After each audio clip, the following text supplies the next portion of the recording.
And I think that's there. Are we there? Okay. Welcome everybody to this topic of graphic facilitation. It's one of the things that I really enjoy. And I have to say that I've been using graphic facilitation for over 25 years now in the way I teach. And the story of how it came to be the way it is today is a really long story. So I'm not going to bore you with all of that today because I could write a book about it. I actually did a PhD on it.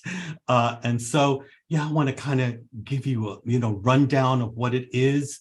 And as you can see right here, what you're looking at are some ready-made mind maps, okay? And we're going to lead you to what ready-made mind maps are about as a form of graphic facilitation to use in your classroom. Well, let's move to the next thing here. Even if you've never heard of graphic organizers, chances are that you've probably been using them in one form or another, and you really didn't know that you were using them. When you think about maybe you did a pros and cons list of something that, when you were making a presentation, getting ready for a presentation of all the pros and cons that you wanted to present, some ideas. Sometimes we call pros and cons, a binary approach to dealing with a topic. Maybe you were working on your family tree. That's really how I got started at a very early age of learning how to work with graphic facilitations and mind maps. And if you've read a comic book, then you were looking at graphic facilitation. That's storyboarding. They're little stories put into little graphs and pictures. That's a form of graphic facilitation. And if you've ever put together a hierarchy of an organization, a company, or your school, you were probably doing that with graphic facilitation. There are so many different kinds of graphic organizers.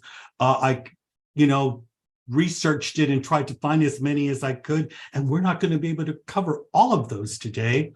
But I think, what we want to talk about today is the things that you need to know about using these powerful tools of graphic facilitation with your English language learners in your classroom, whether it be face-to-face or online. Well, let's start with the idea of the word graphic organizer. And graphic organizer is an umbrella term. It's an umbrella term for so many different things. These are just some of the things that I could come up with for today, but the list is very long. If you've ever heard of an anchor chart, if you've ever walked into a classroom, teachers have anchor charts in their posters that tell students things that they need to know about math, about science, about reading, about writing, about all those different things that they need to learn about. Cause and effect charts, pros and cons charts, concept maps, Cornell notes, fishbone charts, flow charts, idea wheels, Ishikawa diagrams, a matrix, pie charts, sequence charts, spider charts, steel charts, story maps, taxonomies, timelines, tree charts, Venn diagrams, and no wonder learn charts. Those are just so many of the things that fall under that umbrella of a graphic organizer. Again, I can't cover all of those things today in 45 minutes, but I want to concentrate on what I feel might be the 5 most important things that you could be using in your EFL classroom and for your language learners. And I think that the 5 most important ones that we need to talk about is graphic facilitation, and whether we can actually use graphic facilitation in our classroom. Sketch notes, what are they? Some examples of them. Can we use sketch notes in our classroom? Infographics, what are they? Some examples of them, and can we use those in our classroom? Mind maps, great things to know about. Everybody thinks that when I'm talking about what I do, that I'm going to teach people how to work with mind maps. And I am. But, that's a different process. And mind maps are good, but we're going to take a look at them. And can we use those in our English language learning classroom? And then we're going to talk about ready-made mind maps and the concept that I innovated more than 25 years ago and have developed it over the 25 years to what it is today. So let's move on. I truly believe that if we really think about what is going on in the classroom, one of the most important things, one of the most important skills that teachers need to learn is about lesson planning, really thinking about and mapping out what is going to go on in that classroom, create a plan for a learning cycle, because I believe that if you have a well-planned class, a well-planned lesson, that you're going to be taking your students on a journey. And what is that journey that you want to take them on? Because learning should be a positive experience. Learning is an experience, and learning how to learn is also a skill. And just because, we're talking about teaching, we have to know that teaching's not the same as learning. Sometimes we teach too much, and the students don't learn what they really should be learning. So I don't want to get into teacher talking time, because that's not really what this is about today. It's about, graphic organizers. But let's start with that question of what journey do you want to take your learners on?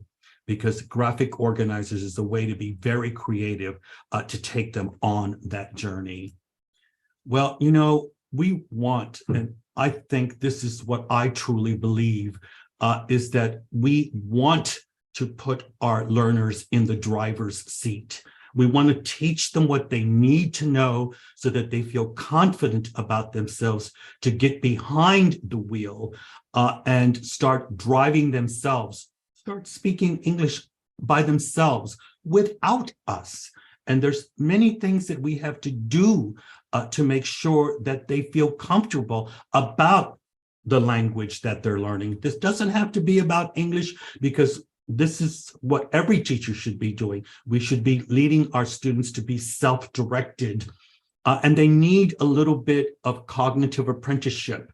I'm not going to get into that. If you don't know what cognitive apprenticeship is, please go to Google and Google it, because it's a very important part of learning and what a teacher really does in the classroom. So, well, how do we get them to the point that they're comfortable? Well, we've got to teach them how to learn. That's one thing, but we need to make learning visible for them.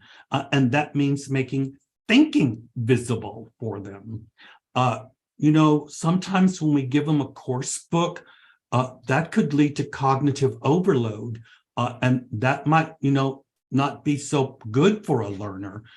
So there's other ways to approach some of the problems that many of our students have in the classroom when they're learning a foreign language. And graphic organizers is a way of making thinking visible. Well, we also need to teach them how to think out of the box. And that means, and this is a cultural thing, is that many people from different cultures are accustomed to the teacher telling them everything that they have to do. They look to the teacher for guidance. They look to the teacher as the person who knows everything, who has all the knowledge, and that's going to give that to them, because that's the way they grew up and that's the way their culture is about learning. But it doesn't have to be that way. That also means that teachers, not only learners have to think out of the box, but teachers have to think out of the box. They have to step away from course book driven learning. And many teachers fear that because they don't know where to go. Where do they go beyond the course book? What do they do? And they've got to be inspired by other things. They've got to use their imagination. They also have to do problem solving, and they have to do unconventional things. And this was a problem that I had when I started teaching, was I didn't want to use the course book because I didn't like it. And I had to find other ways of doing what I had to do, because I knew my students had to learn a lot of things, and they only had 1 semester or 2 semesters with me to learn the things that they had to. And that's why I came up with the concept of ready-made mind maps. But the story that leads to ready-made mind maps is what we're going to deal with today. So, well, everybody talks about that they want to engage learners. Now, how do you engage learners? Do we play Kahoot with them all the time? What do we do to engage learners? And, you know, if we want to engage learners, because this is our goal, we want self-directed, engaged learners. Well, we've got to think of a lot of different things that are going on in the world of education. We've got to think about different approaches, different methodologies that we have to integrate into the language learning experience. And you can see that the first thing that I wrote there is artificial intelligence, because that is a powerful force now that we have to deal with. And how do we integrate artificial intelligence into the learning process? We've got to deal with cognitive development. You know, this is a very important thing in language learning. We got to deal with critical thinking, deeper learning, future proofing. We've got to deal with an interdisciplinary approach to learning. We've got to deal with learner-driven environments. We've got to deal with learning to learn. What about project-based learning? What about real student engagement? And not just engagement, but real student engagement, task-based learning, meaningful learning. What about transferability? And what about transversal skills development? And what about voice and choice? Those are the many different questions that I asked myself as a teacher of what I was doing with my students in the classroom, and how would I integrate all of these things that I knew are going on in the world of education. Well, you know, I did a lot of research over the years.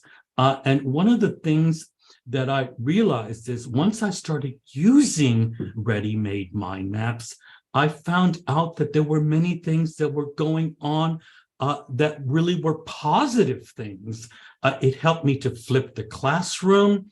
It created a positive learning dynamics within my classes. It helped to promote skill sets and develop new skills. It helped to incorporate the concept of montage into the learning process. I'll explain that to you later. It helps to deal with personal learning preferences. You'll notice that I didn't say learning styles, I said learning preferences. It helps to deal with differentiated learning. It helps to do with experiential learning. It helps to keep the learners focused and result-oriented, and it leads learners to self-directed learning, which is extremely important for engagement. And it helps to put life in the course book. Many people think that I have something against course books, but I don't. I think that they're okay, but we do have to learn as teachers to go beyond the course book. And it helps to deal with predetermined outcomes and prescribed information. The course books are predetermined of what we need to teach, and the outcomes are predetermined because there's tests there that test what's in the course book. But we need to learn how to go beyond that. And it helps teachers to learn how to deal with TBL, which is task-based learning, and all the PBLs, and we'll look at the PBLs. And I think the most important thing, it helps the teacher to go from instructivist ways of teaching to constructive ways of teaching. And those are two different schools of thought in education that you really should know about, because are you more instructivist? Are you more constructivist? And I have to say that we're probably a little bit of both, but in today's world, we should be more constructive than we should be instructive. In other words, there's a time to teach and there's a time to learn.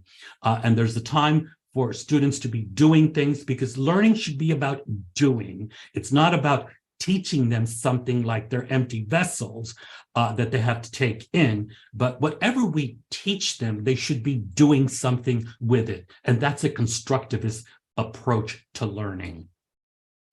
Well, I said that we were going to talk about 5 different kinds of graphic organizers. We're going to talk about graphic facilitation, sketch notes, infographics, mind maps, and ready-made mind maps. Well, let's start with graphic facilitation, which many people know as visual meeting notes. Here you see a woman who's a graphic facilitator, okay? She is standing there in a room creating this huge poster. It's very beautiful, it's very colorful. And what she's doing is she's just simply listening to what's going on in a meeting, at a conference, at some kind of workshop, and she's writing down everything that she hears. Now, let me say something about graphic facilitators. They are trained. They're usually not teachers.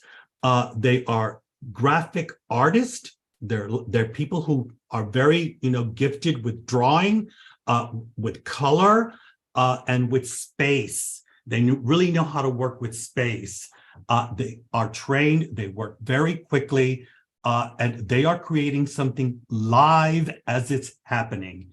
What you're seeing here is a graphic facilitator inside of a conference or a workshop, creating a poster on a wall that will be given to the conference or events manager, and they will usually put it somewhere. Well, where did those big giant posters wind up?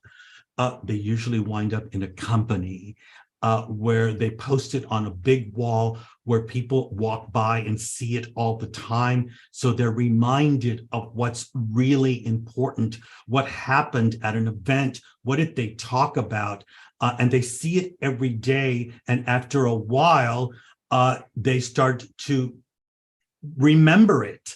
And they start to live it because they see it every day. This is the power of a graphic facilitation poster, but they're big.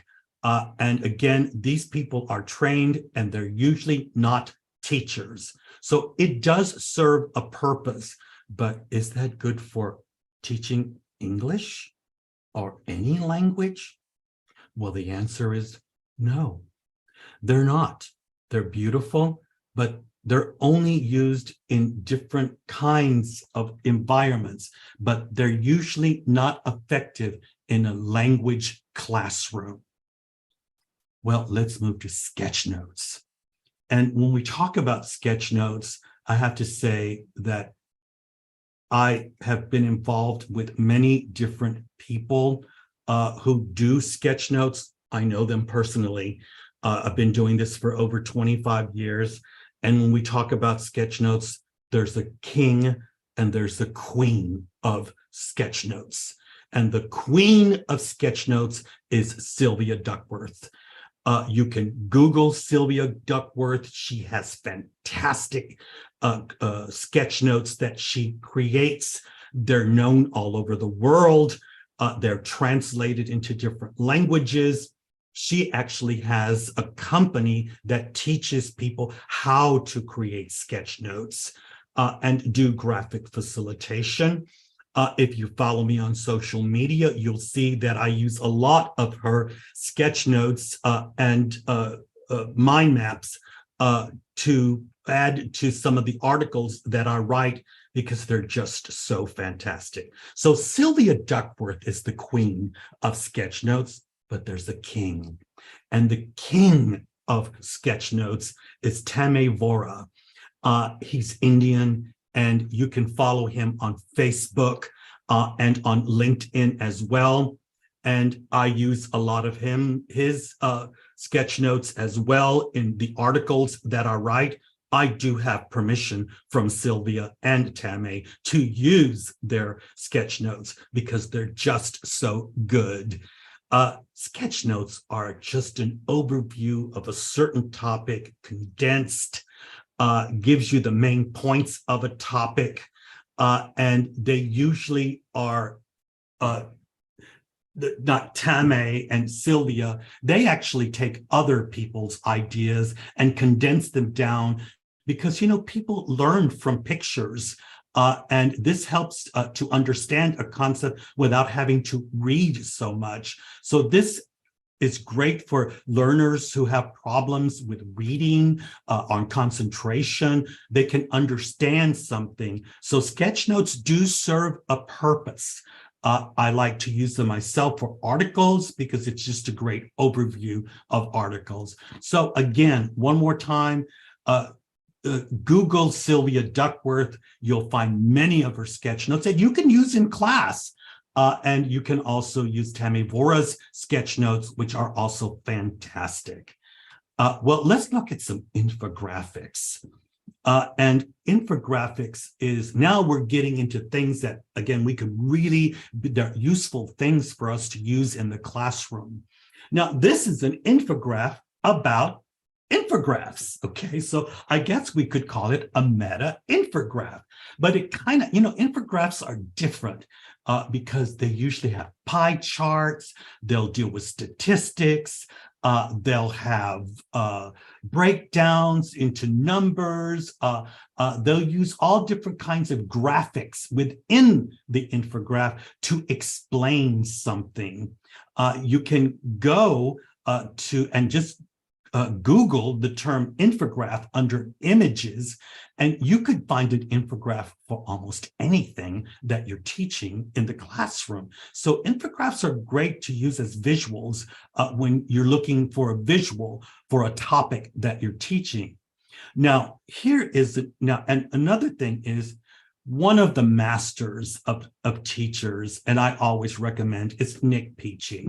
Nick Peachy has many free lesson plans that you can download on the internet for free from his internet site on all the different ways of using infographics in your language classroom. So, Google Nick Peachy, find him on LinkedIn, find him on Facebook. He has a lot of great information that he gives to teachers for free.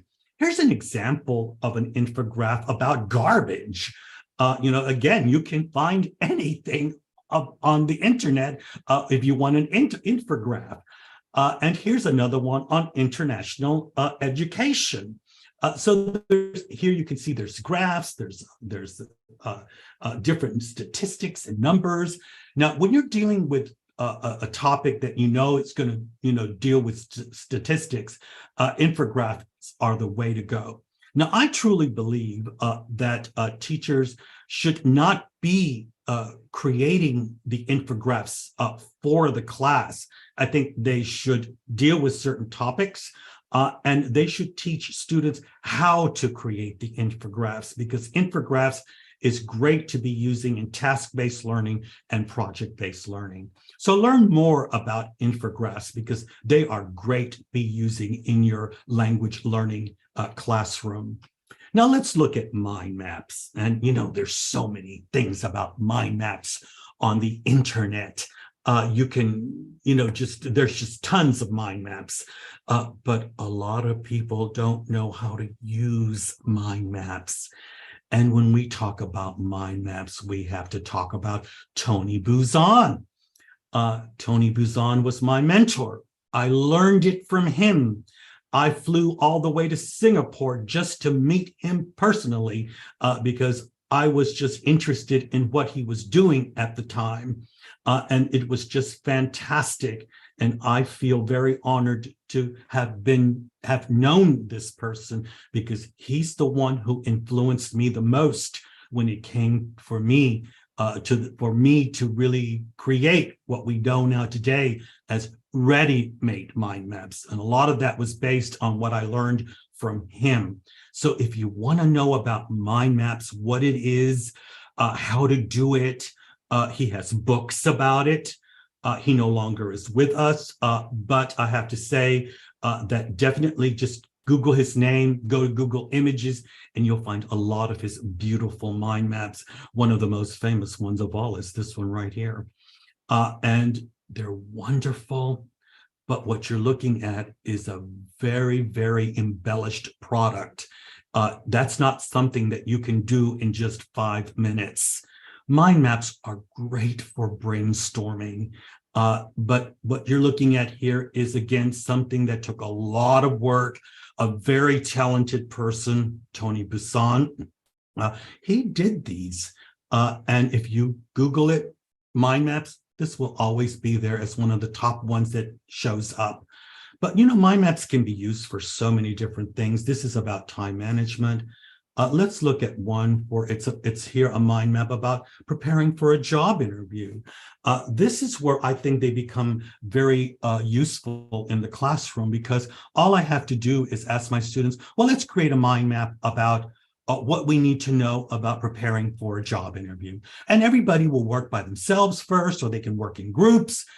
They can collaborate with one another to create a mind map about what they think is important, because this is the topic we're going to be working with. And I want to see what people already know about job interviews. So mind mapping is a good way to do brainstorming, to see what your students already know, not just in knowledge of what they know, but language as well, vocabulary.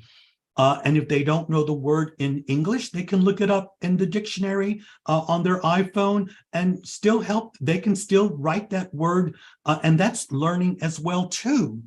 So this is why mind mapping is a great thing to be using in the classroom when you're introducing a topic.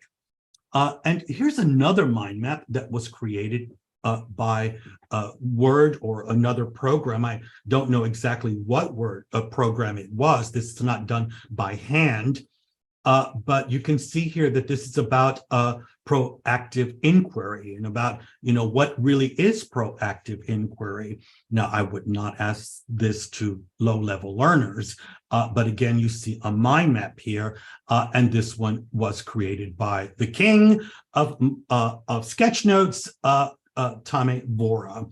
Again, when you go to Google Tame Vora, you will see that not only does he do sketch notes, but he does mind maps and graphic facilitators as well.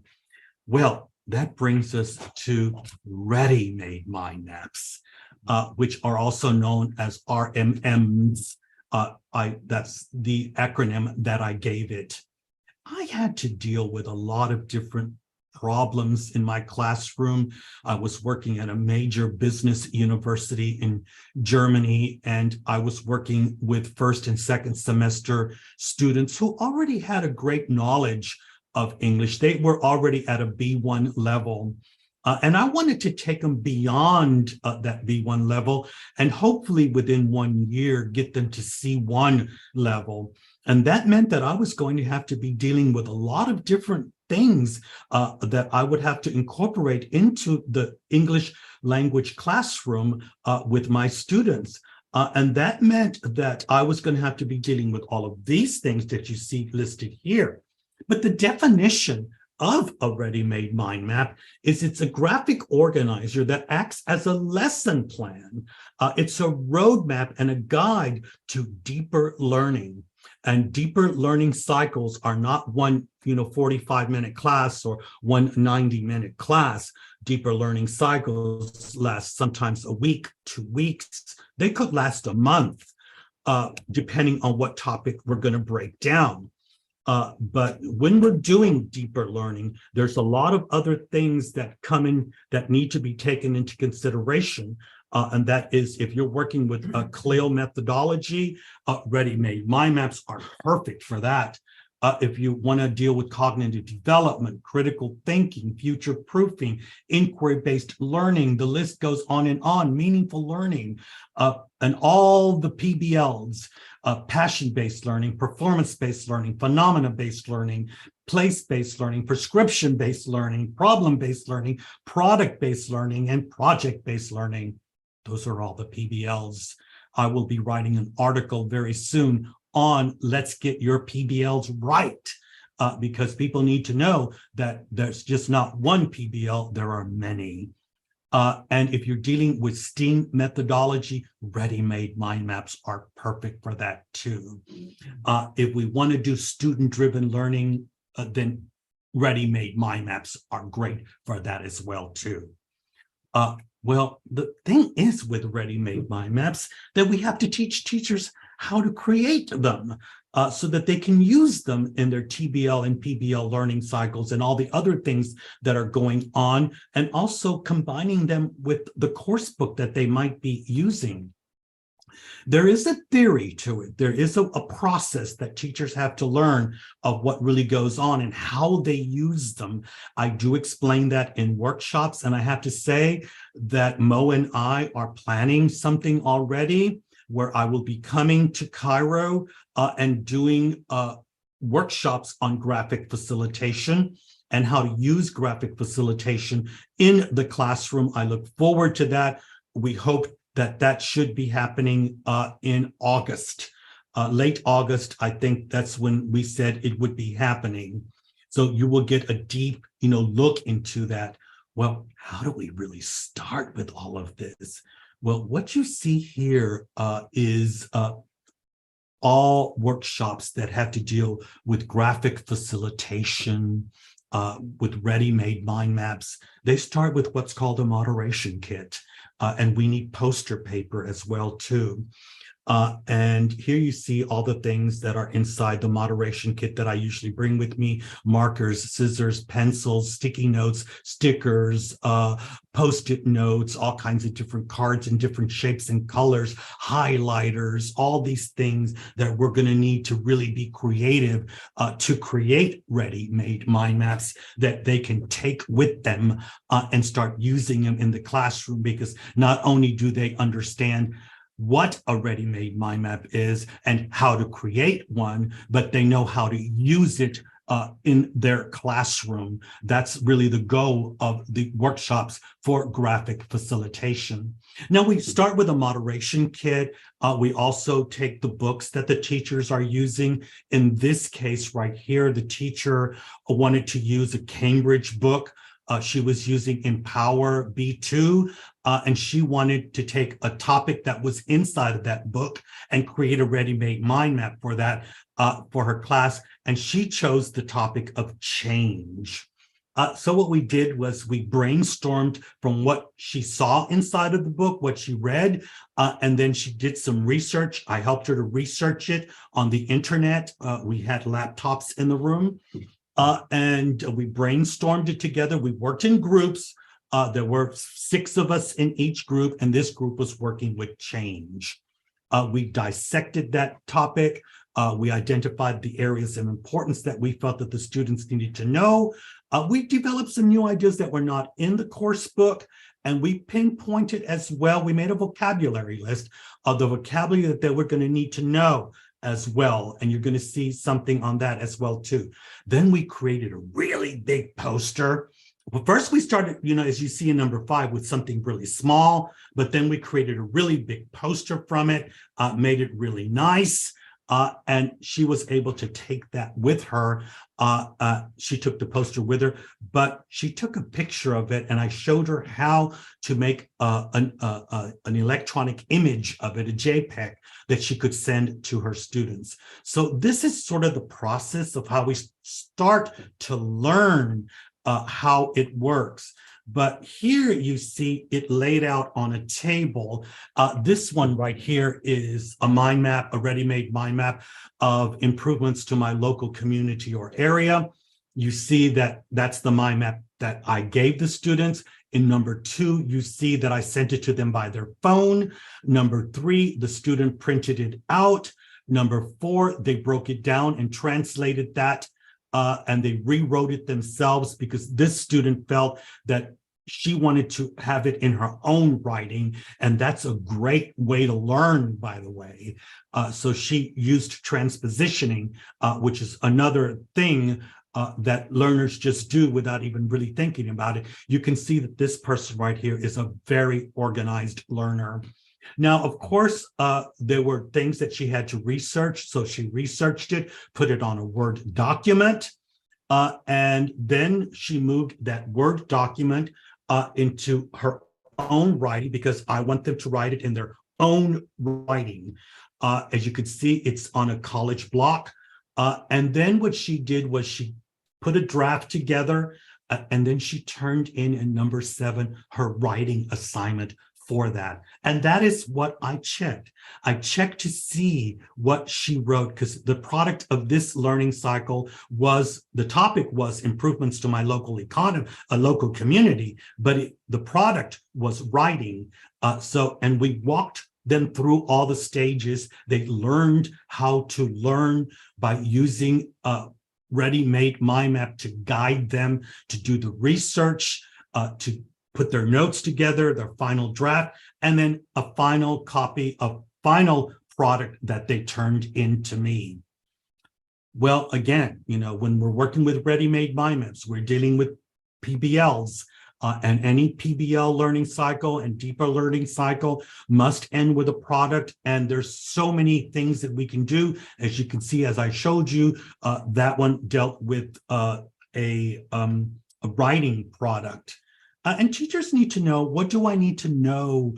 What do I need to think about that's going to happen in the classroom? What materials would I need? And this is a little matrix. Again, this is a graphic organizer on all the different things that they need to know. And we brainstorm this as well with teachers so they get comfortable in talking about learning and teaching and what's going to happen and how they should be prepared, what procedures should they, get ready for, how are they going to set up that room, what's going to be the learning objectives, what could be some of the problems that they're going to have, and what are some of the methodologies that they're going to use to guide the learning. So we use this right here as a graphic organizer to teach the teachers how to talk and plan the learning cycles that they're going to be doing using the ready-made mind maps for.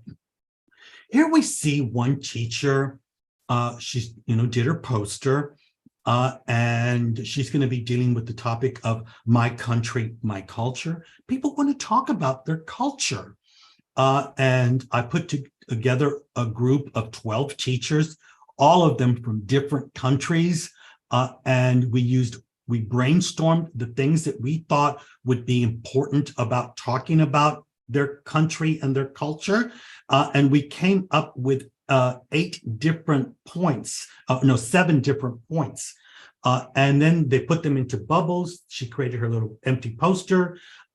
She created the poster itself and all the different things that she was going to talk about in her My Country, My Culture project. She researched everything. She really took some time. She had her laptop and her telephone. Once she was happy with that poster, she put it on the wall, took a picture of it. Now she's going to take the poster home with her. That's hers. But she only needs a picture of it because she's going to use that with her students. And she learned how to do it in our workshop, but she's going to do that with her students now. So here you can see the different things of what's going on in these graphic facilitation workshops, teaching teachers how to use them. Here we see what's going on, how the room is set up. We have flip charts, posters, markers. Everybody has their laptops and their telephones, and they're working hard creating their posters, and they will have to present them to us, okay? Because the product here is not only learning how to work with it, we're doing meta learning, and this is that they will also have to go through the process and get the feeling of what that is to create that and learn with it and teach with it. So this is all the things that teachers have to learn when they're working with ready-made mind maps. Here we see that one of my ready-made mind maps, not one, many, are being integrated at the university that I work at. I work with a group of teachers now on using ready-made mind maps and integrating technology into it. Here we have one of the PhD students who took this as a project, and you see that as a whiteboard, I was the one who was doing the workshop, and I would tap number 7 or number 6, and we could see the results of what students were creating from their iPads or their pads, their laptops, and also their telephones. We could see that what students were doing with that. So this is the integration of technology with ready-made mind maps, and that's another possibility. I'm very happy to have worked on that project. Well, we got to teach learners now how to work with ready-made mind maps, and that's a process. So I start easy. I just send my learners this graphic facilitator right here, this ready-made mind map, and it's questions that I want them to talk with me about on the first class. I send this to them 1 week before the class starts, and they need to start. Now, this is called the dialogical approach to learning, where I want to get to know my learners, and I want them to get to know me. But we need to take an inquiry-based approach. So they have 1 week to find the answers to these questions. This is their metacognition, them thinking about how they do things. And I'm already integrating cognitive aspects and metacognitive aspects with a ready-made mind map. They don't need to know that that's what I'm doing. I'm not going to tell them that. They just need some questions to get them stimulated to talk. But as a teacher, I need to know what that process is. And this is metacognition using the inquiry-based approach, using a graphic facilitator to guide that conversation, getting people to speak, and also to reflect, because that's what metacognition is. And all of that is happening on the first day of class because I sent them a ready-made mind map. Well, the second ready-made mind map is just images. And this is sort of, a mixture between a mind map and infograph. And what I do here is I want to show them how I'm going to use technology in the classroom. And instead of sending them some long list and a lot of explanations, I just send them this and ask them a few questions. What do you already know about these? Do you already use it? How do you use it? Do you have any other suggestions for technology that we can use in the classroom? So this is a graphic organizer, something that you can use in your classroom. I think this is a very effective way of integrating technology and teaching students, to use technology, and also them teaching us what technology they know about. Well, now let's take a step back. And I think that when I start learning with students, I just give them an empty, colorful mind map, and it's a graphic organizer, and we're going to be talking about a certain topic. And in this case right here, I want them to start talking about where they live. I want them to tell me the history of the area or the city they live in. I want them to tell me about the geography and the cityscape.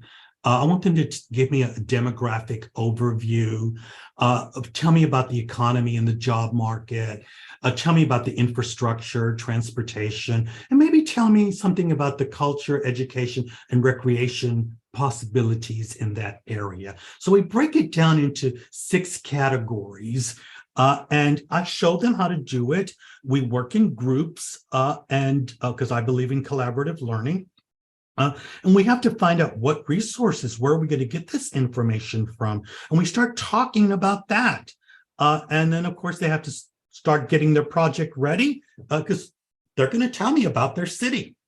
Now, when I work in international groups, this is great because we talk about so many different cities. But if you're working in a group where it's just everybody's from one city, well, all you got to do is form 6 groups. One group talks about the history. One group will talk about geography. One group will talk about the demographic overview. The other one about the economy, the other one about infrastructure, and the other group. There's many ways to use these ready-made mind maps. Remember, this is a lesson plan. This is the guide. That's all the students need. The rest they'll figure out for themselves. Trust your students. Explain it to them. Trust them. Let them be creative. Let them go do the research. Let them come back and show you what they have learned. They're using the language. They're using the internet. They're learning research skills. And again, they could do a presentation with a PowerPoint. That could be the product. They could do a writing task. They could do a TikTok. They could do all kinds of things. They could do a video, whatever. Let them choose how they want to give you the results of their research. That's the great thing about ready-made mind maps of student-centered learning and voice and choice. Well, what I don't tell the students is, this is project-based learning, and I needed them to learn the vocabulary of what we're really going to do.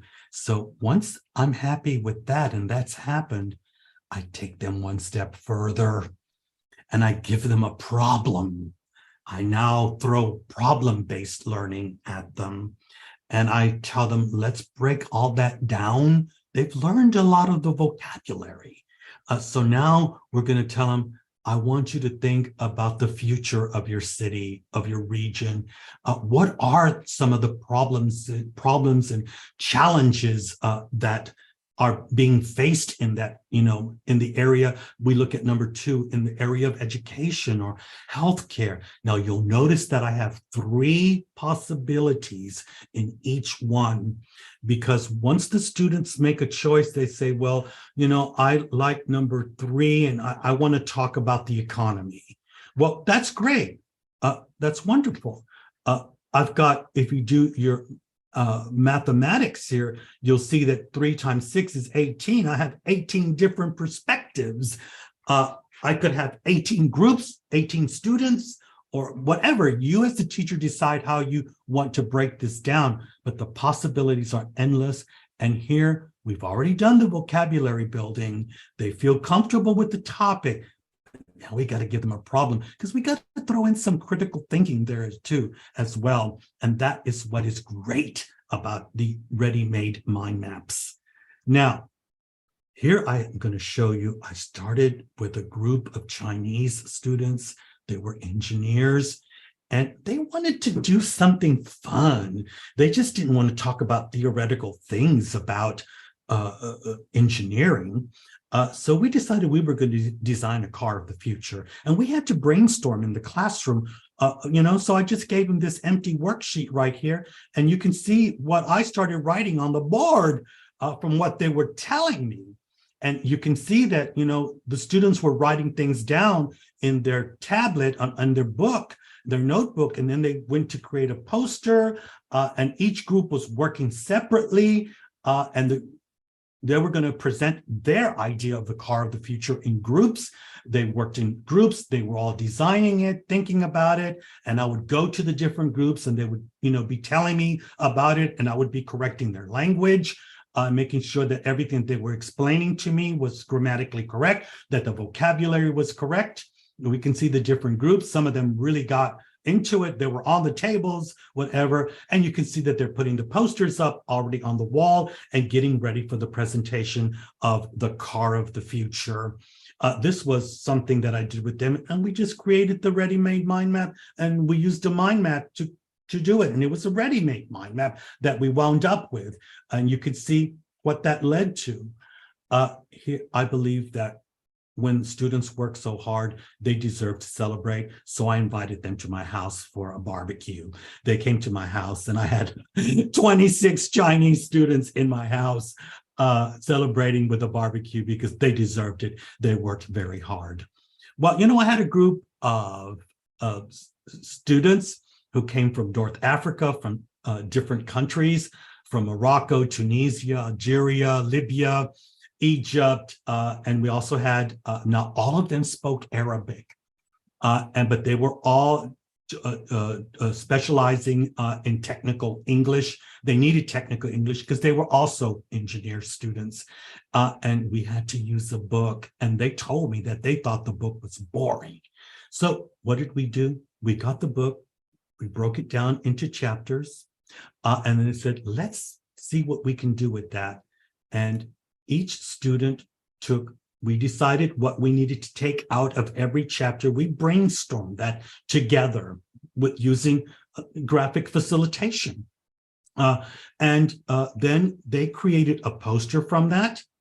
Each student took one chapter. You can see that they used the format that we said they had to use because we all agreed upon that. They created a mind map from that.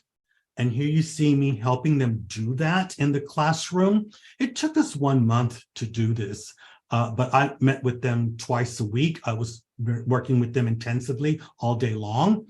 They were learning English, but they were doing a project. They were drawing, they were moving around, really working in groups and learning so much. And we can see here that how they're working in their groups, they're creating different things.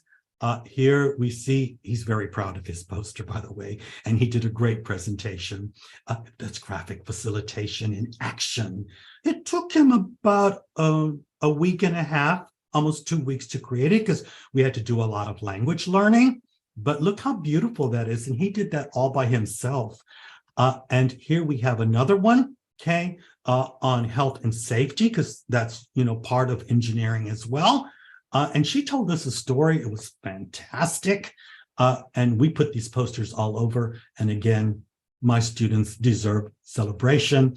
So I took the students who showed up for breakfast. And I have to say that this was wonderful because this was also my goodbye to them, because they would go on with their careers. And every single person you see here did graduate with a master's degree in engineering. Well, teaching with ready-made mind maps, there's so many things we can do. And this is going to be quick because this is how we're going to wind up here, is there's so many, and you don't have to use mine, but we can talk about status symbols and take an interdisciplinary approach. We can talk about the gender, we can talk about the gender approaches to status symbols, cultural aspects of status symbols. We can talk about the advertising industry and how they influence us, and the history of status symbols. Again, these are the ones that I created to lead learning cycles. We can talk about food and restaurants. We can talk about teamwork. We can talk about millennials and the different kinds of generations X, Y, and Z, break it all down. We can talk about the media with ready-made mind maps and do project-based learning and deeper learning. We can talk about fake news. And these that you see that I wrote by hand are actually the result of brainstorming with students. Here we see one about the gig economy. Some girls came up to me and said that they wanted to know about it. What was it? And could we do that in the classroom? And I said, sure, let's do that in the next learning cycle. We tackled the gig economy and those students learned about what it was, because that's important for them, because they would be living in a world where the gig economy is very, very powerful.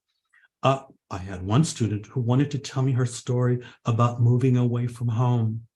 And I listened to her story and I asked her if it would be okay if we could take that as a topic in the classroom of what it feels like to move to another country, leaving your family and your friends and leaving the nest. It was a fantastic, because social emotional learning is also important, talking about people's feelings and how they feel in another social environment or integrating into another culture. This was a fantastic way of dealing with that, because we need to meet students where they're at. Again, students want to talk about their culture, and there's different ways of talking about culture. We can look at it through those seasons. We can look at it through a traditional way. This is something that I created with students. We can talk about money, on the different aspects of money. My business students, of course, need to talk about international trade. My psychology students, but they don't have to be psychology students. It just happened that I created this with some psychology students to talk about sleep and the important and the different aspects of sleep. We talked about job satisfaction. We want to future-proof them. We want them to get ready for the world that they're going to be entering. And they need to know about different aspects of things that happen in companies and organizations. That feeling that they're going to have of being happy with their work. And that's really a science, and they need to know about that. So we talk about job satisfaction. We get students ready to learn about the world of work and what happens in companies by researching a company and really learning how to break that research down with ready-made mind maps. We need to get students ready for interviews, and they need to start learning to talk about their interviews, to get ready for that and talk about themselves and answer questions. And so we break this down, and of course, the product of this is going to be their resume, their CV, but they have to learn how to talk about it. And so this helps them to do that. Sometimes when they're applying for really great jobs, they're going to have to give an elevator pitch and, talk about, something that, some idea that they have. I made this into a contest at the universities, several universities that I worked at, and we would have an end of the semester in front of all the school, all the MBA class of who could give the best sales pitch. And we had first prize, second prize, and third prize. And we would invite companies to do this because companies want to see who these students are, because companies are, the recruiters for companies are out there looking for great, future employees. And I always would call companies and invite them to this. They still have this. I don't work there anymore, but they still have this because it's such a fantastic event. We can do all those different things with ready-made mind maps. But, at the end of a learning cycle, we've got to reflect on what we've done. The students need to think about what they've learned, what was important for them. And we can use a ready-made mind map for that, to reflect on what we can, what the students think about what they've learned. And again, we use the inquiry-based approach. I give them one day to think about it. And this is always the ready-made mind map that we finish our semester with in our class. I use this for formative assessment as well. Before I start any new topic, I want them to reflect on what we did before. So they get used to seeing this because they're going to probably see this about 4 to 6 times in one semester, because they have to learn to reflect. They need to learn what metacognition is. And that brings us to the end here. So I hope this was interesting for you. If you want to know more about graphic facilitation, Google it, find out, and hopefully you will be able to meet me in person in August when I come to Cairo for the graphic facilitation workshops and also other workshops that will be taking place. I look very forward to that. And Mo, I turn that over now to you.